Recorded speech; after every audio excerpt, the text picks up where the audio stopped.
Iran, Israel, अमेरिकेमधील संघर्ष आतापर्यंत 880 भारतीय मायदेशी परतलेले आहेत.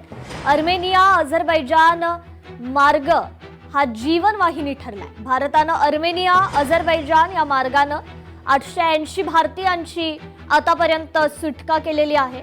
इराण युद्धामुळे आखाती देशांमध्ये मोठ्या संख्येने भारतीय नागरिक आणि विद्यार्थी अडकलेत.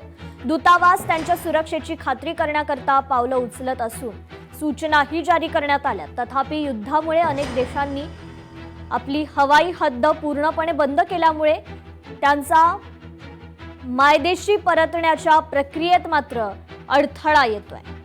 मात्र आतापर्यंत 880 भारतीय हे मायदेशी परतलेले आहेत. अमेरिका, इराण आणि इस्रायल यांच्यात गेल्या 3 आठवड्यापासून युद्ध सुरू आहे. या युद्धात अनपेक्षितरित्या अमेरिकेला इराणच्या कडव्या प्रतिकाराचा सामना करावा लागतोय. अनेक फ्रंटवर इराण अमेरिकेला भारी पडताना दिसतोय. त्यातच अमेरिकेच्या वायुदलाचं मोठं नुकसान झाल्याची बातमी समोर येते. अमेरिकेचे जवळपास 16 मिलिटरी एअरक्राफ्ट गमावले. यात 12 ड्रोन, 4 विमानांचा समावेश आहे. विशेष म्हणजे अत्याधुनिक असं मानलं जाणारं F-35 फायटर जेटचा देखील यात समावेश आहे. या विमानाचे देखील नुकसान झाल्याचं समोर आलंय. गेल्या वर्षी झालेल्या ऑपरेशन सिंदूरमध्ये भारतानं पाकिस्तानी लष्कराचं अमेरिकी बनावटाचं F-16 हे विमान पाडलं होतं. मात्र अमेरिका सरकारने हे वृत्त नाकारलं होतं.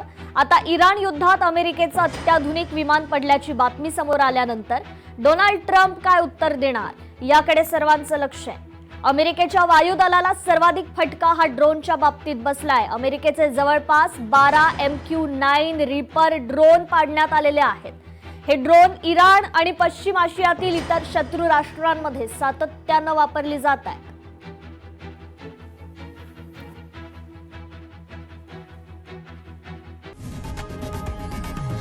लोकशाही मराठी ऐका, पहा, जागरूक रहा.